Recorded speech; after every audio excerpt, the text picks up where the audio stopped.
먼저 회계란 무엇일까요? 회계란 기업의 경제 활동을 숫자로 기록하고 분류해서 우리처럼 회계 정보를 필요로 하는 사람들이 쉽게 이해할 수 있도록 정리해주는 활동입니다.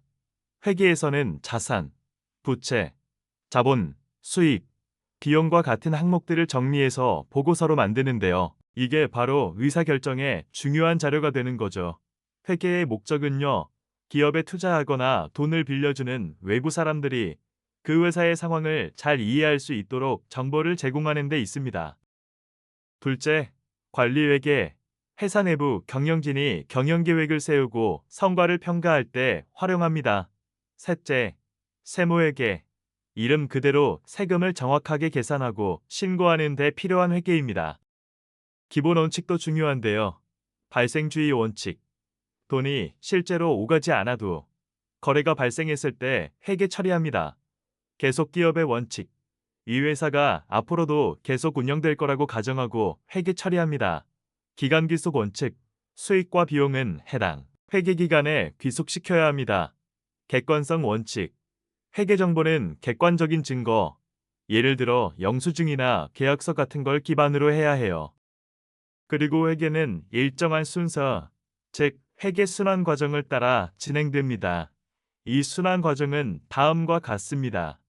거래 발생, 2분께, 3전기, 4시산표 작성, 5 결산 정의, 6 수정 후 시산표, 7 재무제표 작성, 8 장부 마감. 회계에는 5가지 기본 요소가 있습니다. 바로 자산, 부채, 자본, 수익, 비용입니다. 각각의 예를 들어볼게요. 자산에는 현금, 예금, 외상매출금이 있어요.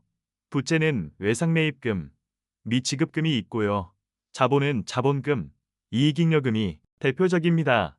수익은 상품 매출, 이자 수익 같은 게 있고, 비용에는 급여, 인차료, 감가상각비 등이 있습니다. 자, 이제 중요한 포인트입니다. 우리가 이 5가지 요소가 늘어나거나 줄어들 때 회계장부에 어느 쪽에 기록하는지 알아야 하죠. 이걸 제가 말로 쉽게 정리해 드릴게요. 여러분은 눈을 감고 들어도 머릿속에 그림이 그려질 겁니다. 먼저 자산입니다. 자산이 늘어나면 차변에 적고 줄어들면 대변에 적습니다. 다음은 부채입니다. 부채가 늘어나면 대변, 줄어들면 차변입니다. 자본도 마찬가지예요. 자본이 늘어나면 대변, 줄어들면 차변에 기록합니다. 수익은 어떨까요? 수익이 발생하면, 즉 증가하면 대변에 적고 감소하면 차변에 기록합니다. 하지만 일반적으로 수익은 증가하는 경우가 대부분입니다. 마지막으로 비용입니다. 비용이 늘어나면 차변, 줄어들면 대변입니다. 비용도 보통은 발생, 즉 증가하는 방향이죠. 이 5가지를 기억하는 가장 좋은 방법은 자산과 비용은 증가 시 차변, 수익 부채 자본은 증가 시 대변이다. 반대로 감소는 그 반대 방향입니다. 이건 시험에서 분계 문제를 푸는 기본이니까 꼭 외워두세요. 전표제도에 대하여 설명하면 거래가 일어나면 처음엔 분계장에 날짜 순으로 기록합니다. 이걸 총계정 원장에 옮겨 적고요. 그 다음 시산표를 만들어 차변과 대변의 합계가 맞는지 점검합니다. 그리고 전표라는 것도 있는데요. 전산회계, 시험에 자주 나옵니다. 전표는 3가지로 구분합니다.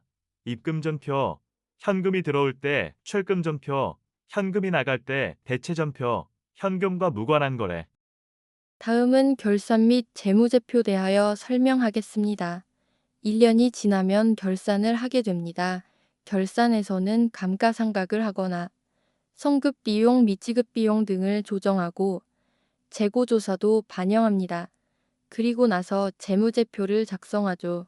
재무상태표 BS, 자산부채 자본 손익계산서 IS, 수익 비용 당기순이익 손익계산서는 단계적으로 정리됩니다.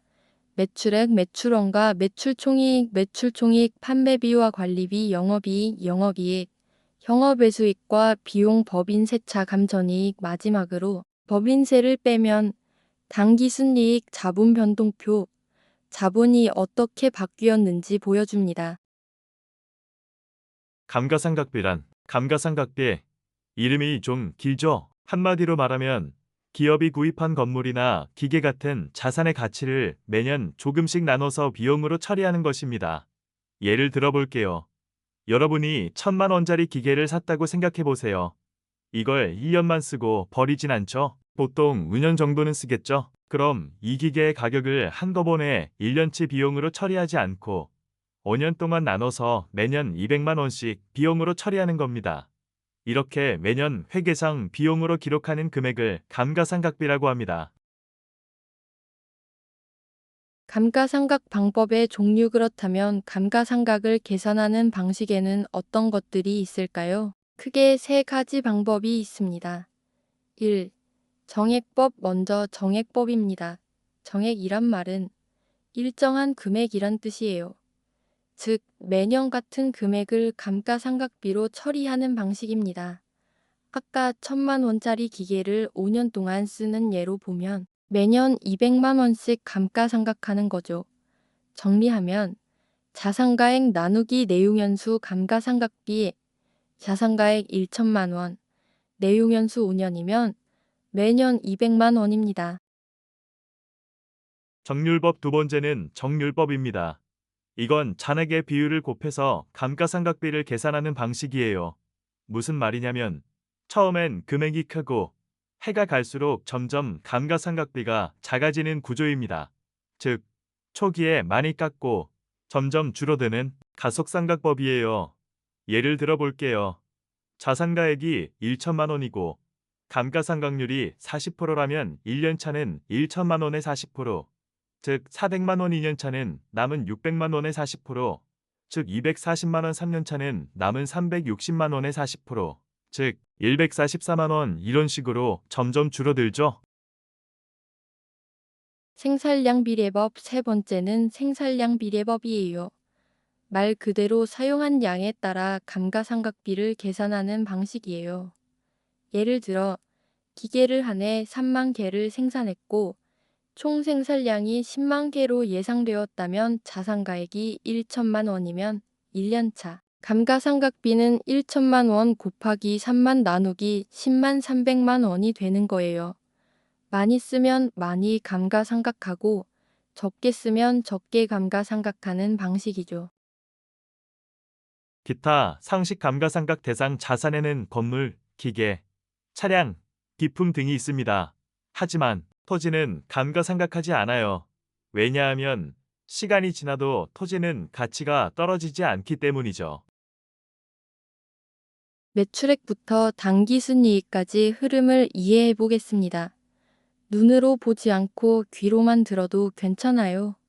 제가 아주 천천히 쉽게 설명드릴게요. 먼저, 기업은 물건을 팔거나 서비스를 제공하죠. 그때 벌어들인 전체 금액을 우리는 뭐라고 할까요? 네, 바로 매출액입니다. 회사의 전체 매출, 즉 총수익의 출발점이죠. 그런데 그 물건을 팔기 위해 들어간 직접적인 비용이 있어요. 예를 들어 원재료 값이라든가 공장에서 만든 제조 비용 등이죠. 이걸 우리는 매출원가라고 부릅니다. 그럼 이제 매출액에서 매출원가를 빼면 뭐가 남을까요? 맞습니다. 매출총이익입니다. 이건 쉽게 말해요. 우리가 장사를 해서 남긴 이익이에요. 하지만 여기서 끝이 아니에요. 회사를 운영하면서 계속 나가는 돈들이 있죠. 예를 들면 직원급여, 사무실 임대료, 광고비, 전화요금 같은 것들, 이런 걸 전부 합쳐서 우리는 판매비와 관리비, 줄여서 판관비라고 부릅니다. 자, 그럼 여기서 문제. 매출 총이익에서 판관비를 빼면 뭐가 나올까요? 바로 영업이익입니다. 이건 아주 중요한 수치예요. 왜냐하면 회사가 본업을 통해 실제로 얼마를 벌었는지를 나타내는 이익이거든요. 이제 회사가 물건을 팔아 돈을 벌었고 운영비용도 냈고 남은 영업이익이 나왔죠. 그런데 회사는 본업 외에도 돈을 벌고 쓸 일이 있습니다. 예를 들면 은행에 예금해 놔서 생긴 이자 수익, 빌려준 건물에서 받는 임대료 같은 것들이 있어요. 이런 걸 우리는 영업의 수익이라고 해요. 반대로 대출 이자를 내거나 기부를 하거나 주식으로 손해를 보면 그건 영업의 비용이 됩니다. 이제 드디어 마지막 단계입니다.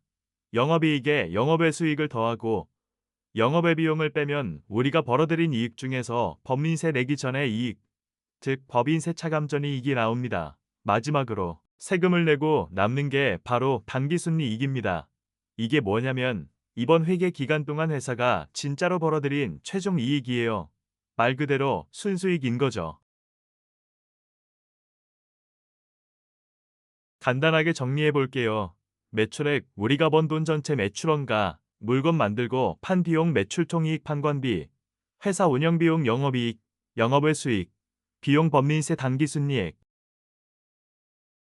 이 흐름만 머릿속에 잘 넣어두면 손익계산서 문제는 무조건 풀 수 있어요. 다음 시간엔 이걸 가지고 실제 기출문제에 적용해 보겠습니다. 잘 들으셨죠? 한 번 더 반복해서 들어보는 것도 좋습니다. 고생하셨습니다.